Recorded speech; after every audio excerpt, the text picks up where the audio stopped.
All right. Facebook. Oh, what a week Retro. it's been. I actually woke up from like a 3-hour nap a little while ago. That sounds amazing. It was amazing. Is this streaming? Why is this not streaming? Come on, Twitch. What are you doing to me? There we are. Let's see. It says we're live. I'm watching an ad right now. There we go. I had to refresh the page. All right, so. All right, it's posted to Facebook. All right. Let me make sure this stuff here is working. All right, that's working. Make sure our music's turned up because I've got it all the way off. There we go. All right. Need a little more headroom on my camera. Yeah. Uh-oh. You froze up in my OBS software, and I don't know why. Yeah, I see that I'm frozen. No, you're still working. Call quality looks fine. Yeah. Why is my stuff there? There we go. All right. Well, There we go. I don't know what's up with that. The other one, why it's frozen? Yeah, it's still frozen. I don't get that. At least I have two windows for you, so I can just move that one out of the way. All right, I got the regular one up now. All right, so if you're ready to go, we can do this. Yeah. Let me bring up I'm ready. notes here so I can read. All right, here we go. In 3, 2, 1. This episode of the Nerd Cave Retro is brought to you by Audible.com. Get a free audiobook download and a 30-day free trial at audibletrial.com/nerdcave. Over 180,000 titles to choose from for your iPhone, Android, Kindle, or MP3 player. You're listening to the Nerd Cave Network.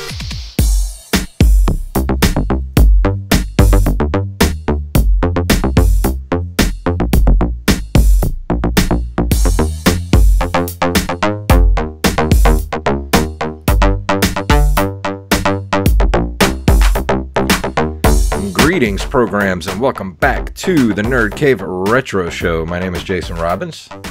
And I'm Derek Diamond. So how was your week, my friend? Week was pretty good, relatively uneventful, which I guess isn't a bad thing. Yeah. Today I started working doing sound editing for the short film that you and I were both a part of this past summer, Survey. We still haven't gotten a release date yet. It depends on, sound editing, the score, final picture lock, and all that fun stuff. So just follow Survey on social media to find out all that stuff. But it's been kind of a learning experience. I've never edited audio for film before. So I've been looking up, a lot of tutorials and messing around in a program that I'm kind of familiar with, but not really, which is Adobe Audition. So it's been a learning experience, but it's been fun so far. It's cool. I wish I could come over and help you guys do that, because that's all the kind of stuff that I'm really interested in. It's funny because I went over to Steve Wise's house last week. Steve Wise is the writer and director for the film, and we recorded what's called Foley, which is we recorded sound effects to use for the movie. And we did all kinds of cool stuff. Steve was rolling on the ground to use for the fight scene. That's awesome. We murdered a melon to I saw the picture. I'm not gonna tell you what we're gonna use the sound effect for. I want to see if you could figure it out. But we had a fun time. Oh, I think I know what it's for. Does it involve me?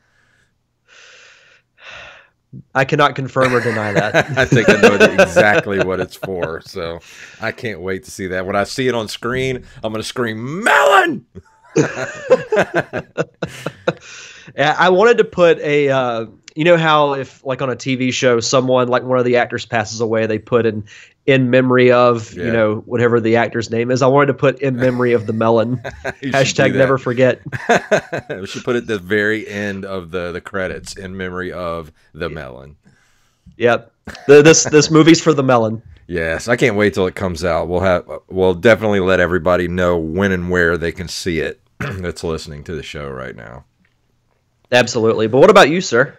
It's been a good week. It's been really busy, man. I've got so much going on lately. And yesterday, I actually woke up kind of early yesterday. We went to an estate sale in Biloxi that they had some NES games. I got this app on my phone called realestate.net or something like that. And it keeps track of all it's not real estate, it's estatesale.net. And they tell you where all the estate sales are, and then they have like pictures, and on this one they had like this huge Tupperware tub full of Nintendo games, like in the box, some out of the box. Most of them were in really good shape, and they still had like their instruction manuals and stuff. They had a huge tub of Atari games. So I was like, all right, told my wife, like, we're getting up early, we're gonna get there, and I'm gonna pick me up this entire tub of NES games. I'm just gonna bring like $100 with me, and I'm just gonna get this whole tub. So we get there at like 7:15 in the morning, and it starts at 7:30, and already there's like probably about 100 people in front of us. And Wow. They were saying the people were the very front were there at like 3 in the morning. And I look, and there's these two guys that are like maybe mid-20s, early 30s, hovering around 30. And I could tell, like, they had the look about them. I'm like, I told Tina, I was like, those two bastards right there. Those two guys, they're here for those video games. And sure enough, it took me an hour to get in because they were only letting like 30 people in at a time. They let in 30, and then those 30 would come out. They let another 30 in, and then they let a few trickle in here and there, like 5 at a time, 10 at a time. So finally we get in, and I'm running through the house. I'm just like frantic. I'm like, where are these games at? Where are these games at? And I find one of the ladies that worked there, and I said, excuse me, I saw that there was a huge box of Nintendo games. She said, oh, I'm sorry. The first guys that came in, they bought the whole thing. I was just like, Tina, I'm going to buy one of these like porcelain figures, and I'm going to run outside and see if those guys are here, and I'm going to mug them. But yeah, I was crap out of luck with that one, man, because there was such good stuff in there. I saw so many good games in the picture that they posted. And I knew those guys were there for that, dude. I called it. I told them, I was like, we were probably about, half a football field away, probably like 50 yards away from where we were at. And then like I locked eyes with those two guys, and I'm like, I know what you're here for. But yeah, I was right. She said it was the first two guys that came in, bought everything. And so I missed out, but I did get really lucky. We went to the flea market, and I like to collect vinyl too, vinyl records. And I found some really cool 80s stuff. I got Cinderella, the hair metal band Cinderella. I got Motley Crue, Theater of Pain, Huey Lewis and the News Sports, and what else did I get? Oh yeah, I got Van Halen, 1984. Oh, nice. Near mint condition, like they've never been touched. Still in the plastic. And I got them for $2 a piece. I was like, that's awesome. It was a good Van day Halen's one of my all. favorites. Oh yeah, you can't pass up any Van Halen if you come across it, especially a vinyl in that good a shape. Man, these things like, look, let me reach back here real quick. Show you. Like, look at this Motley Crue. Oops. Knocked off my little porcelain doggy. Like, look, can you see this? Hold on, let me see if it's right in the camera. Look. Yeah, let me make this full screen. Holy crap, that's look awesome. At that. It's still in its wrapping and everything. Yeah, it's not even touched. Perfect. That's awesome. Perfect condition. And I got them for $2 a piece. It's nuts. So wow. It was a really good day at the flea market. I didn't get any games though. I did run into a guy who was putting out a bunch of, and we got there kind of early. We got there at like 8:30 in the morning. Oh no, it was probably like 9:30, and not a lot of people were even set up yet. It was weird because it was a really nice morning, and I got there and this one guy was putting out a bunch of Game Boy games. But I happened to mention to him, I was like, well, I would get some of these, but I don't have a Game Boy. And he was like, well, I have 2 of them buried here somewhere. I'll dig through and look for them.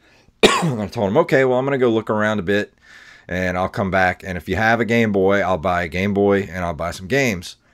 And I came back like an hour later, and he still hadn't found them yet. So I just kind of let him go. I didn't want to buy the games if I didn't have anything to play them on. You know, if I come across a Game Boy, I'll pick one up because he's always got Game Boy games. This one guy, he's there every weekend, and he's actually the guy that I got Mega Man 2 and Teenage Mutant Ninja Turtles, the arcade game, from last year sometime, and I got him for $5 a piece. So his stuff's really cheap, but it's in really good shape because I think this guy is one of those guys that goes to the auctions for like what do they call them, storage bins. And just empties out these storage bins. Sometimes he gets lucky with like old video game stuff. So he's always got good stuff. And I always keep an eye out with him. So if I can come across a Game Boy, I know he'll always have good Game Boy stuff. That's awesome. You don't hear too many people who have like vintage Game Boy stuff. Yeah. You know, even at stores around here, you don't see Game Boy that much. People really don't get rid of them. I mean, even the first run of the Game Boys, I mean, those were... I mean, think about it. The Game Boy lasted from 1999 to when was it discontinued? Like 2002, 2003? That sounds about right. It was like somewhere around there, right around 2003. I mean, that's like you got a good 12, 13, 14 years of life out of that one product. And people don't get rid of them. So if you run across one and it definitely still works, I mean, those things were built to last.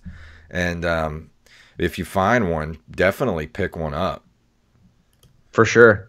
But enough about that. Let's go ahead and move into the news for this week.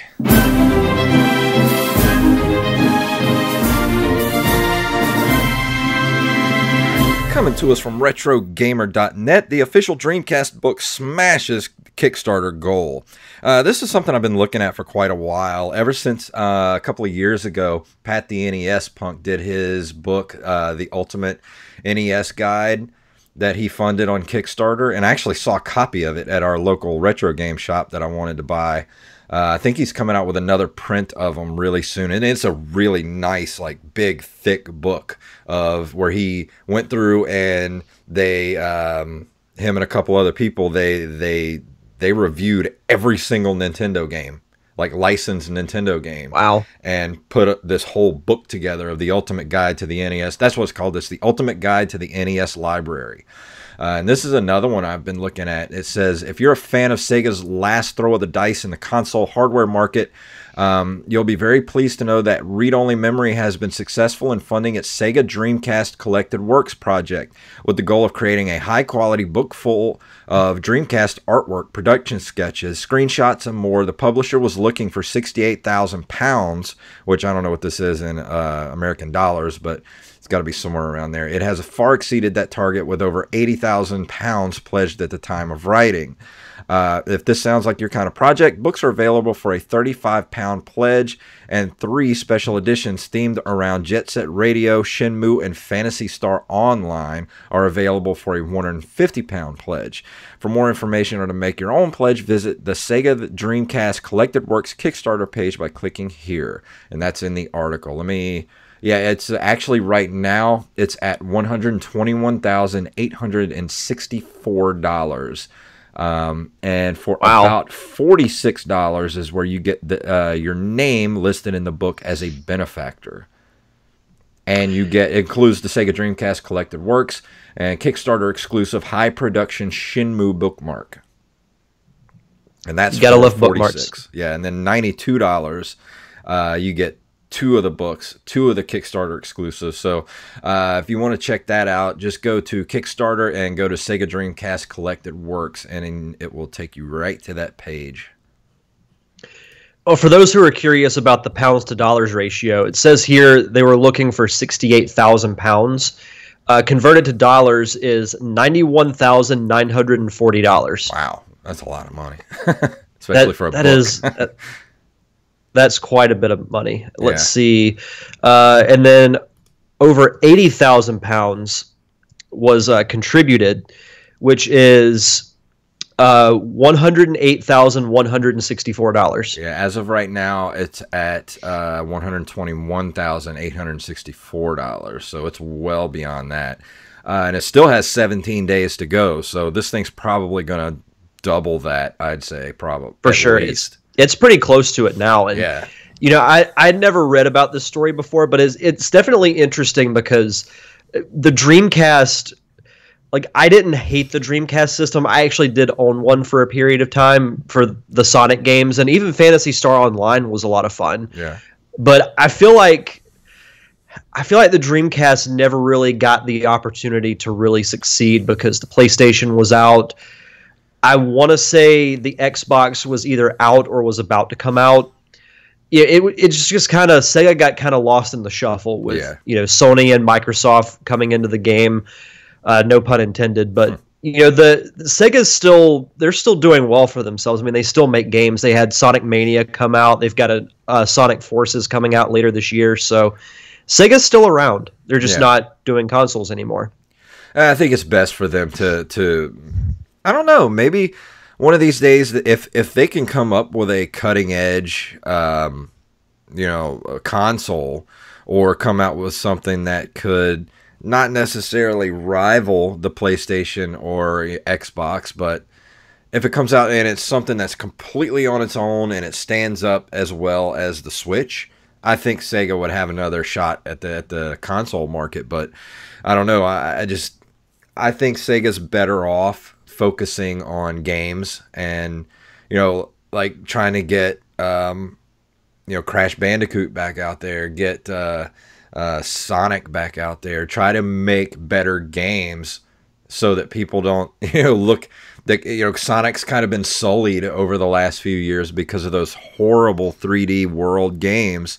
But then you see what happens when somebody comes out with, what do they call it? The Sega, the Sonic, the new Sonic game that came out. That was Sonic Mania. Yeah, Sonic Mania. That was completely, done by fans. And you see what happens when you go back to what makes the game work. Like, just do that, and people will flock to it. That's what they want. Yeah, it's interesting because, I remember being excited to play the Sonic games when they were transitioned to 3D, but they never quite got it right. And it was Sonic Mania. It looks just like the old games with the graphics are a little bit better, but the sprites and everything look almost exactly the same. And I haven't had a chance to play it yet, but I'm really excited to. And I've heard nothing but really good things about it because they say it brings the charm and the fun from the old games back to the modern age. Yeah, and that's what it's all about. You got to have that charm, and Sonic had charm. He had just as much charm as Mario or Link. It's just it kind of took him in a weird direction, and it really kind of sullied it for a while. Yeah. Our next article comes from games.mxdwn.com. Crowdfunding campaign launched on Indiegogo for retro gaming console CD.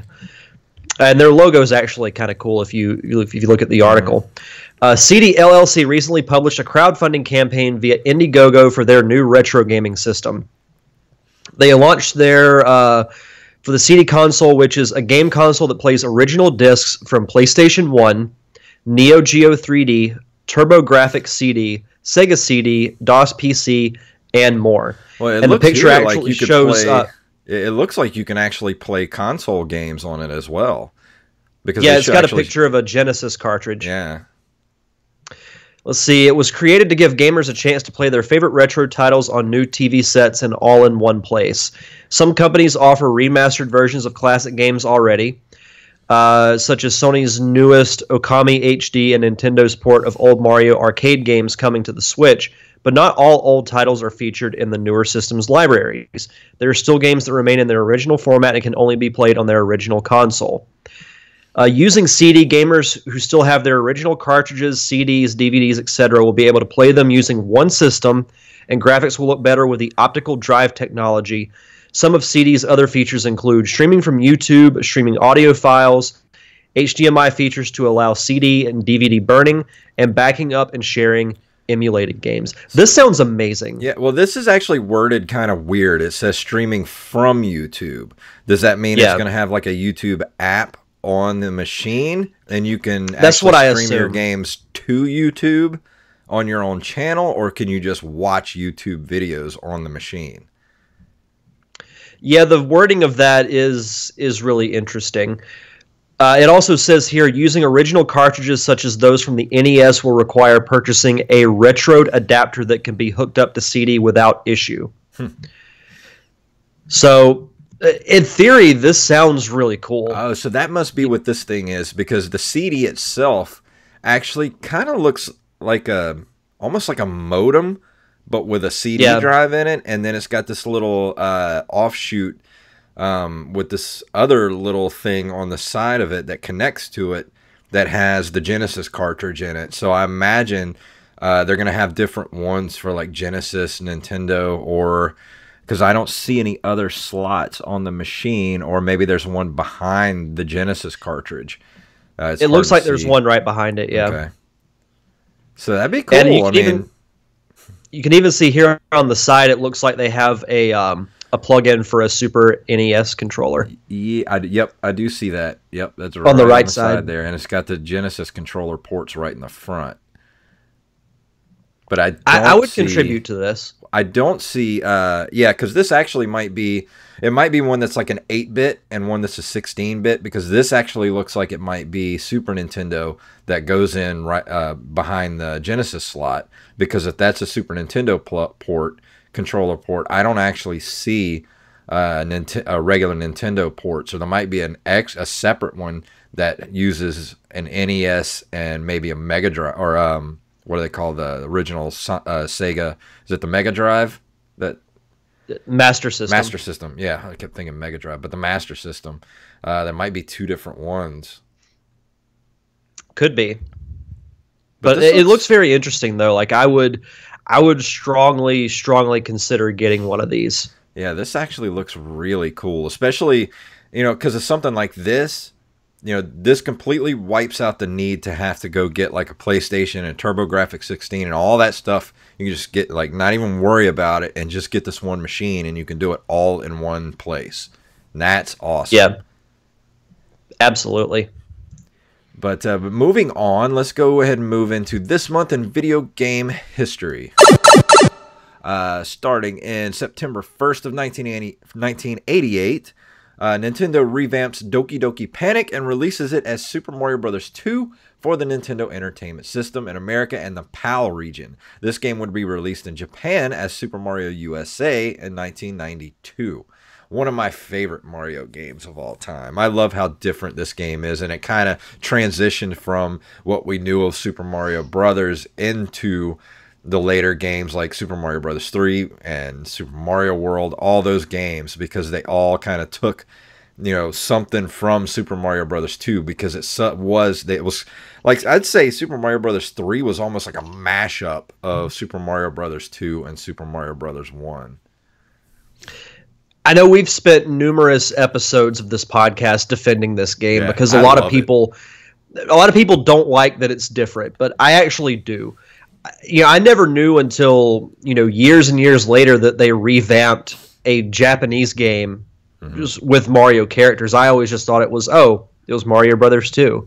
And I still associate it with that. I will say I actually had a little more fun playing this game than I did the original Mario Brothers when it came out. Much more fun, I thought, than the first one. Like, don't get me wrong, I still love Super Mario Brothers 1. That's still one of the very first experiences I ever had. I think pretty much everybody had for the original Nintendo. But Super Mario Bros. 2 was in a class all its own, man. It was a completely different game, complete different play style, and the graphics were better, the music was better. It was just a better game all around. I don't disagree with you on that. September 14th, 1989, Capcom releases DuckTales for NES based on the Disney animated TV series of the same name. Still one of the best NES games of all time. One of the best games of all time, I think. Yeah.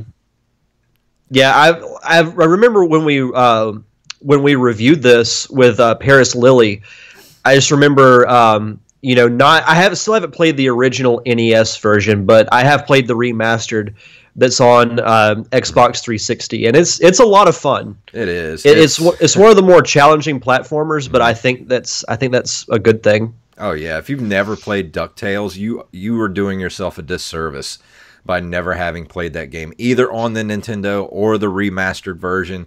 Either one, get your hands on it, because it is one of the best platformers ever that has ever been made. In September of 1989, why do I keep saying 1989 in September, Atari game releases Stun, S-T-U-N runner in arcades, a 3D polygonal vehicle combat racing game. I don't know about you, but I never heard of this game before in my life.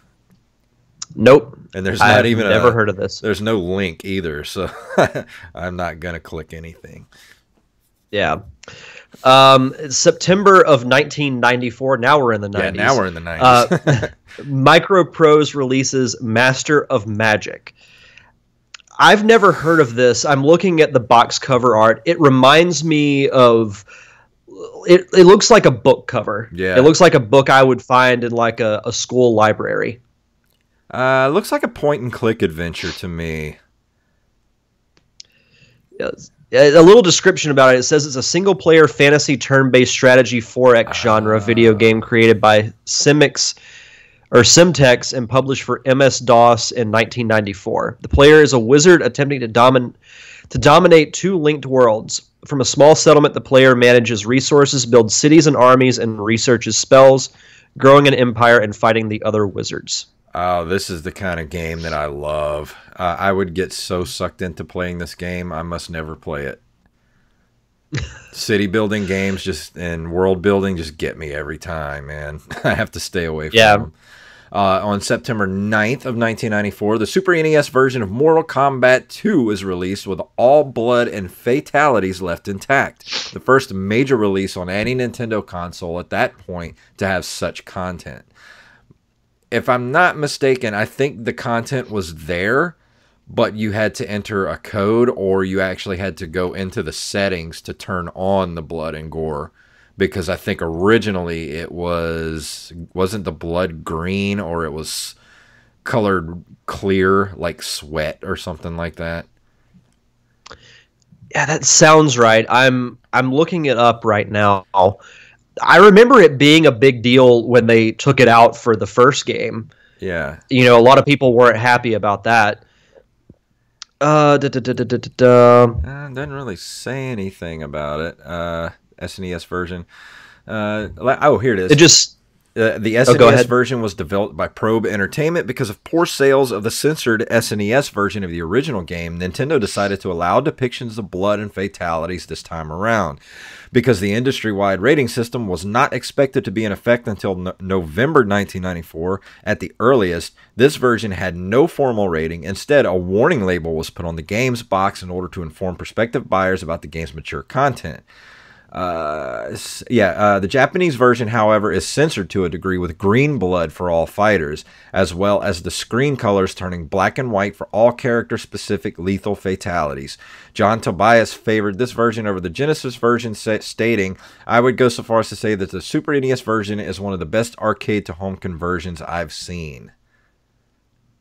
So I don't know who John Tobias is, but that's I'm not sure either. Article here.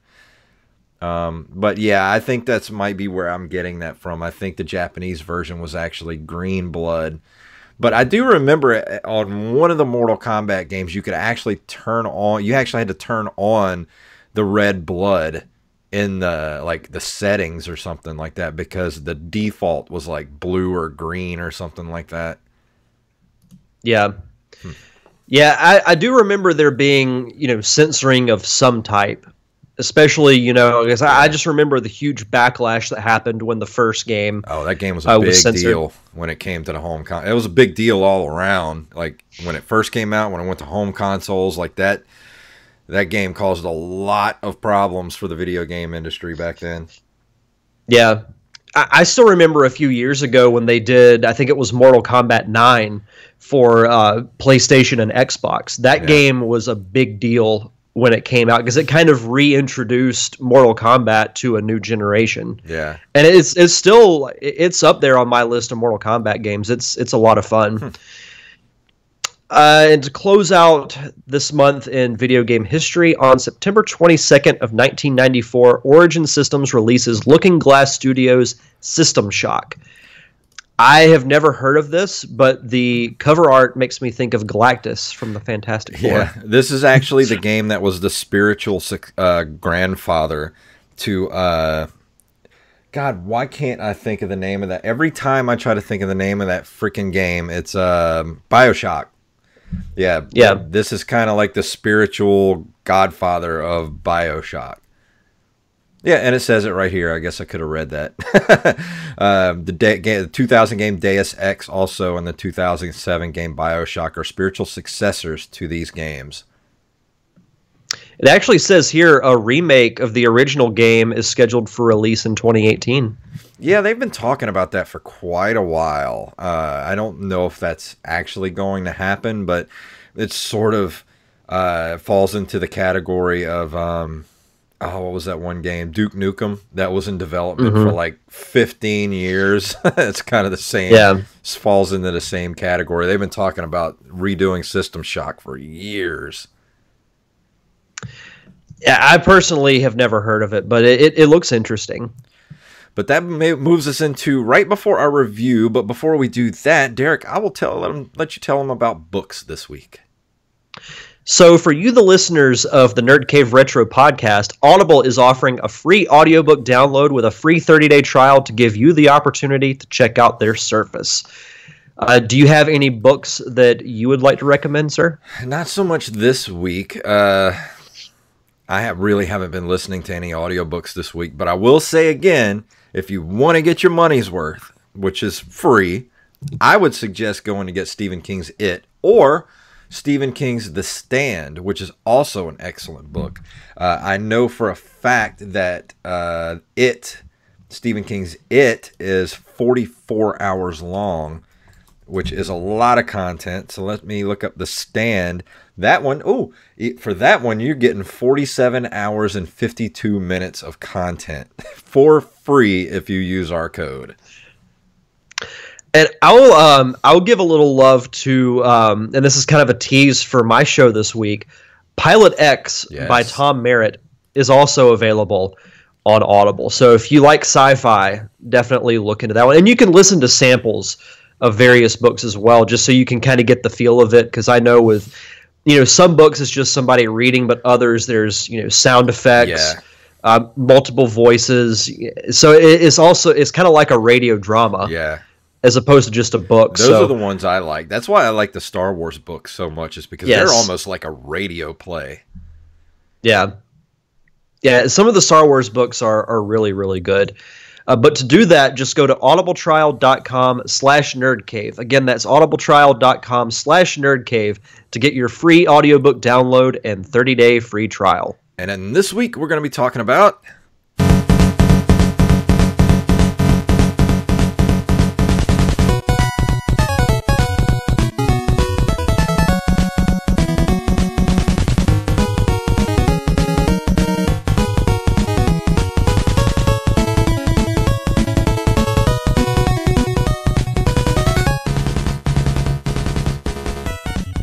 This game's got some really good music in it, man. Like, I've never played this game before until this week, and I didn't realize how good the music was. Like, when I was capturing music for this game, I didn't know what I wanted to use, but this was probably the most jauntiest tune in the game, and I was like, this is the one I'm going to use, because the music in this game is so good. And this week we're going to be talking about the game itself is Jackal. It was also distributed under the title of Top Gunner, and it's an overhead run-and-gun style shoot-'em-up video game by Konami, released for the arcades in 1986. The player must maneuver an armed jeep in order to rescue prisoners of war trapped in enemy territory. And let me see, it came out on the NES in September of 1988. And like I said, these kind of games, these top-down run-and-gun shooters, were never really kind of my cup of tea. The only one that I ever really played for the NES back in the day was I did play Gunsmoke. If you've ever heard of that game, it's gun.smoke, which was a really fun game, but it was kind of a... it wasn't like this. This is a game where, like, you actually have to move to make the camera move. You know what I'm saying? Mm-hmm. Like in order to move around the map. But games like Gunsmoke is like the camera, it was constantly moving forward, almost like 1942, those type of games, and like Galaga, things like that, where the game, or the screen is constantly moving, and you can't really stay in one place very long. But this type of game, you're playing a Jeep. And it's actually 2 players too, which I wish I would have had 2 players, because I'm going to tell you something, and I'll admit I did not finish this game this week. The reason I did not finish this game this week is because it is freaking hard as hell. This is one, like, the first night I played it, my thumb hurt so bad I couldn't play Nintendo for like 2 days because I had a blister. And I actually think the next time I play it, I might actually try to play it with the NES Advantage, because I did play it again the other night before to try to get as far as I could before talking about it. But I've played it like 3 times so far since actually receiving it in the mail by one of our listeners, and I don't have his name right in front of me. I wish I could look it up. I don't remember. But thank you very much. You know who you are, and I will look it up here in just a second because I do want to get his name right. But yeah, it's tough on the thumbs, this game. And let's talk about the plot. Jackal Unit is an elite group of 4 soldiers that have undergone a harsh training regimen to survive in any environment. The team is composed of Colonel Decker, Lieutenant Bob, Sergeant Quint, and Corporal Gray. They have been given a mission to drive 2 armed jeeps into hostile territory in order to rescue and extract POWs. Jackal can be played up to 2 players simultaneously. A second player can join in during gameplay anytime, and the 2 jeeps are numbered on their hoods to indicate which player is controlling it. And the one thing I really didn't like too much about this game was I really didn't use the machine gun all that much, because all it does is shoot like straight up north. You can't move the machine gun around. It just shoots in one direction. But you do have upgradable secondary weapon, which is either you start out, which grenade is your default weapon. And there's certain guys you can rescue that come out and they're blinking, and they're in certain buildings, and they give you power-ups, which are like missiles, which I didn't dig the missiles all that much. I kind of preferred the grenade, because you can kind of whip them around. It's kind of weird. Like, they're a little better to control and have a little more of a wide range of where they hit. But man, I got to about level 3 on this game, and I couldn't get any further. Just like, I can't play anymore. Like, I died so many times, it was ridiculous. What can I say? Like, I'm sorry I didn't finish the game. I like the game a lot. I can't give it a full review because I didn't finish the game, but from what I've played, this game would be so fun with 2 people. Like, I can see that about this game. Like, I wish I had another person to play this with, but because with one person, it is ridiculously hard. And, you kind of just go through these levels, and you go into these different huts. There's people that are constantly shooting at you that I basically just run over the people that are walking around instead of trying to shoot them. And then there's like tanks that you go through that you have to shoot with your missiles or whatnot. But then you get to a point in the game right before the boss where you drop off your hostages. Oh yeah, thank you very much. Travis Martin was his name, the guy that sent us the game last week. Thank you so much. This game was so fun this week. But you basically drop off all your hostages that you've picked up throughout the map, and then you go and you fight the end boss, which the bosses, first level pretty easy. Second level starts to get a little rough. Then you get to the 3rd level, and there's only like 5 levels in this game. 5 or 6. I think there's 5. No, 6 stages. The 3rd level get in there. Not only do you have all the normal stuff that you have to dodge and shoot and try to stay away from, then they start throwing in landmines and heat-seeking missiles, which I'm like, really? It's already hard enough. You're going to throw in heat-seeking missiles in the middle of this thing. So yeah, I am going to finish this game eventually, but I do have to toughen up my thumb a little bit because it was in rough shape the other night after playing it for like 2-3 straight hours, and all I could do was get to the second level, start the third level, get and die about enough times to where I ran out of continues, and I'm like, I think I'm done for the night. And yeah, this game is really freaking hard, and I would suggest it because I don't have the nostalgia for it that I normally have for some of these games, but I could see where you would have nostalgia for this game because this is a really well-made game. And if you own this game, I could see that as a kid, this would be a fun game to play like with another person because you get to play at the exact same time. It's not like Mario Brothers or anything like that where you play and then you sit there and watch the other person play until they lose a life. And then you finally get to play, and then if you're like me and you weren't very good as a kid, you would instantly die like 2 seconds later, and then you got to sit and wait for your friend who's really good at the game to play for like 20 minutes before he dies. So this is one of those games where both players gets to play at the same time, and I could see where there's a lot of fun to be had with that. I did actually watch a video because I was curious about the final couple of stages of the game and what I was heading into. And yeah, there's no way. I don't think I can finish this game. I'm not good enough. I never was good enough at these games. I love these games, but I never finished very many of them because, look, we love these games because they're nostalgic, but these games were freaking hard, man. They were hard. Yeah. Yeah. So did you ever play this game at all?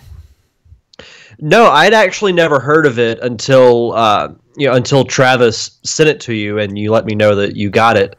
I've looked at some screen caps for it, and I'll say for the thing that pops out to me the most is like it very much looks like a classic NES game. Yeah. But I love the color of the game. Like everything's really bright and colorful, which is kind of crazy because it's an 8-bit game. Yeah. You'd think, it wouldn't look as bright as it does, especially with the context of it. Well, it's got great graphics to it. That's one of the things I noticed about it right away is there's a lot of detail to everything.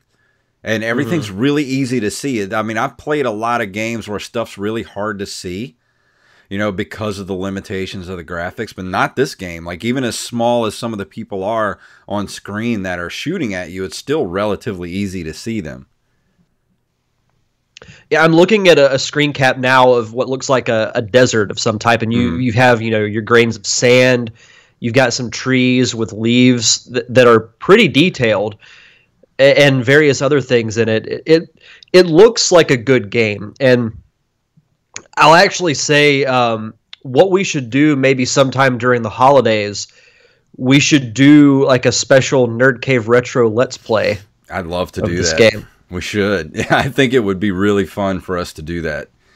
I think we could get that together over the Christmas holidays. Yeah, because I think we both have 2 weeks off of work during Christmas break. So I'd take a trip over to Mississippi. Ah, sweet. Well, let's go ahead and book that, and we'll make that happen. We'll put out a Let's Play of us playing Jackal for the NES. Let me read about the NES version here. Jackal was released for the Nintendo Entertainment System on September 1988 in North America. Despite the fact that the arcade game was distributed in the U.S. under the title of Top Gunner, Konami decided to release the NES version under a different title to avoid confusion with their old video game adaptation of Top Gun. I didn't even think about that until I read this article. I didn't either. All right, it says two Jeeps are now colored differently due to hardware's graphical limitations. And that's another thing I noticed. I think probably on the arcade version, there's actually numbers on the Jeep, but I think on the NES version, I didn't get to play two players, so I don't really know, but I know that probably the Jeeps were just different shades of green. It says player one's Jeep retains the standard green coloring, while player two controls a brown Jeep. The player has much more space to maneuver due to the change from vertical orientation to a horizontal one. The game is now divided into 6 stages instead of taking place on one long level. Each stage features a different boss awaiting at the end, which includes enemies not seen in the arcade version, such as a missile-spitting statues. Now, that was in stage 2, which I barely got past those. The missile-spitting statues, they looked way too much like the Medusa heads in Castlevania, and it angered me. As soon as I saw them, I was like, these things are going to be a bitch to get by. Because I knew it. I knew as soon as I saw them. It says 3 hidden power-up icons have been added. A green star that adds an extra Jeep to the player's stock. A red star that kills all on-screen enemies. And a flashing star that upgrades the missile launcher to its highest level. These can only be found by launching grenades or missiles in certain hiding spot. I wish I'd have known that because I didn't know that at all. That would have helped a lot. I don't know if this game used the Konami code or not. I didn't try to use it. But I can try to use it on here and see if it does anything, but it doesn't say anything under the NES port about it being able to use the Konami code. Interesting. I do want to look up some video of this game because I've looked at screen caps, but I haven't seen this game in action. Yeah, there's lots of playthroughs. It does sound like it would be fun. Yeah, there's a lot of playthroughs on YouTube. So if you're interested in watching some people play this game, it's a really good game. So if you want to do that, just go to YouTube, just type in Jackal NES playthrough, and I guarantee you there's probably going to be like 50 videos pop up. Yeah, I'll definitely check it out sometime this week.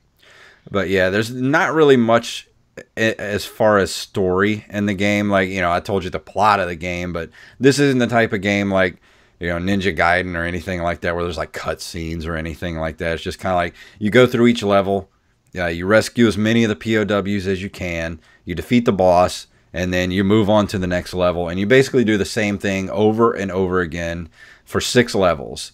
I would love to be able to get to the 6th level and tell you about it, but I did not get that far. So yeah, we'll do it. We'll do it for the Let's Play. Yeah, we'll do it and see how far we can get. And just get ready. You might want to start doing some training now. Get your thumb nice and calloused up because it will be hurting for days afterwards. So yeah, that's pretty much all I have to say about it. On a scale of 1 to 10. I mean, it's a great Nintendo game. I would give it a high recommendation, but I mean, it might not be people's cup of tea. Like if you're into RPGs or, people are into different things. Some people like racing games. Some people like, side scrollers, platformers, but just as an overall fun NES game, I'm going to give it an 8 out of 10.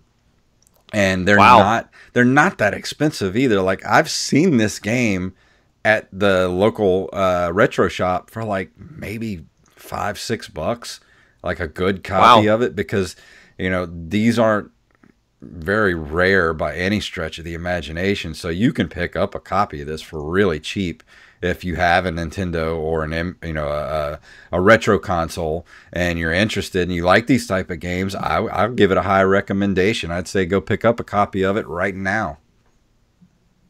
That's awesome. That's pretty high praise. Yeah, for this type of game. I mean, if you're looking at, it's because it's good for what it is.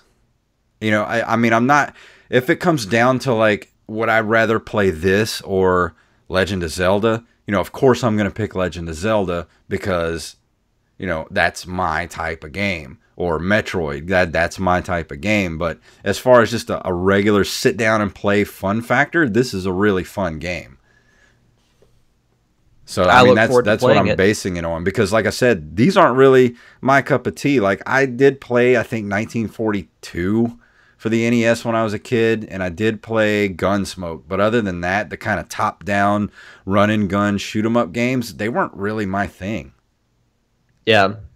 But it's a good I didn't game, play though. too many of those either. Yeah, it's a great game. I mean, I highly recommend it, especially if you're into that type of thing. This is right up your alley. Well, I definitely look forward to doing the Let's Play for it. Because it's...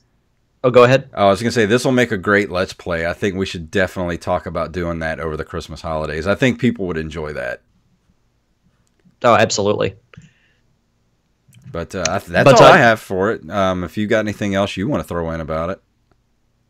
No, just thanks again, to Travis for sending that over. It was cool to get something like that from somebody who listens to the show. And I've always said this about podcasting from day one: if it makes a difference to one person, then it's worth it. Oh, absolutely! It's just nice to know that there are people listening, and people get, they like listening to it. It helps them through their day, and they get enjoyment out of it. It makes me feel good. So definitely, let us know what you think. Like, you can, write us handwritten letters, or you can even email us, or just talk to us on social media. We'll always get back to you, and just let us know what you think about the show. And on that note, also, make sure you go to iTunes or wherever you get your show from, and leave us a review. Nobody left us a review this week on iTunes, I don't think. I'm just checking to make sure. But yeah, that'll help us get up in the rankings and get us in front of more people. So the more reviews we have, the better. So all you got to do is just go in there and give us a rate, wherever you listen to us from, like iTunes or wherever. Please just leave us a short little review, and that will help us out tremendously. Absolutely. But on that note, is there anything else you wanted to actually, we need to plug their show that's coming up this week, so tell them about that. Yeah, so be sure this Thursday to check out the newest episode of the Derek Diamond Experience. One of my favorite episodes that we've done. That was fun. It's myself, you, and fellow podcaster Tom Merritt do a roundtable about podcasting. So if you're just a podcasting fan in general, or you might be interested in starting one yourself, definitely check it out. It'll be out this Thursday on all podcasting platforms. Or if you want to follow me on social media, I post the episodes, on Twitter and Facebook. On Twitter, just search for @DDiamondPodcast. And that was a really fun episode to do. I enjoyed that a lot. I can't wait to actually go back and listen to it. For this week, for the Pop Culture Palette, we had Travis Mills, who is the head of Running Wild Films, and he directed the movie Blood Country, which is about to make its theater run starting early in October, I think first week of October or so. And then he's about to work on another film that is scheduled to start filming in just a couple of weeks. So go over there to @PCP Show or Facebook.com/PopCulturePalette, and you can pick up that episode and let us know what you think, because we had fun making it. Actually, that was a hard episode to make because Skype was being a bastard that night, and as it likes to be. Oh, man, that was a rough night. And then we had to restart the episode at one point, and then we had to do our extra episode for the Patreon people that night. I was so exhausted by the end of everything. I was just like, why do I do this to myself? I almost quit podcasting at that point because I hated Skype so much.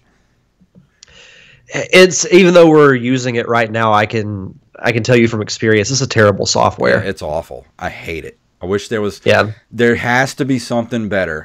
I mean, we can't.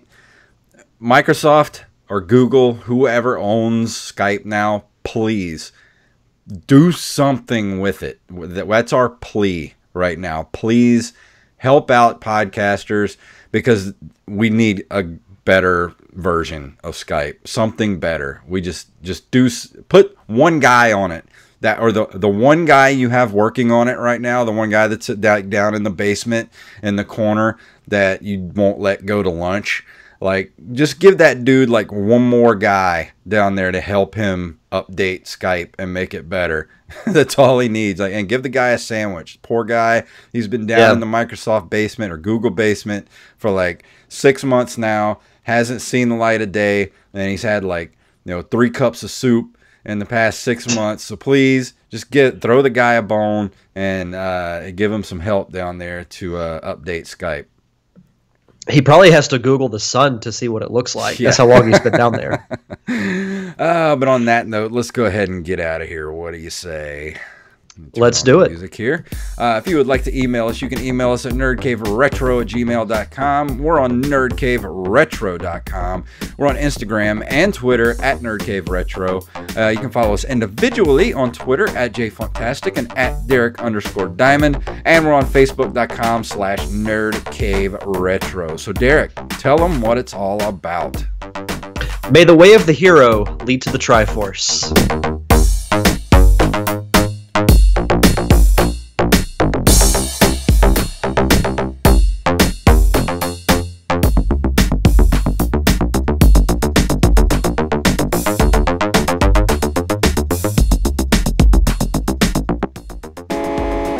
You've been listening to a Nerd Cave Network production.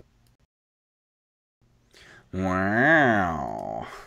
And to all the people that were watching on Twitch, thank you. And everybody's going to be watching this on YouTube, thank you. And we will see you guys next week right here.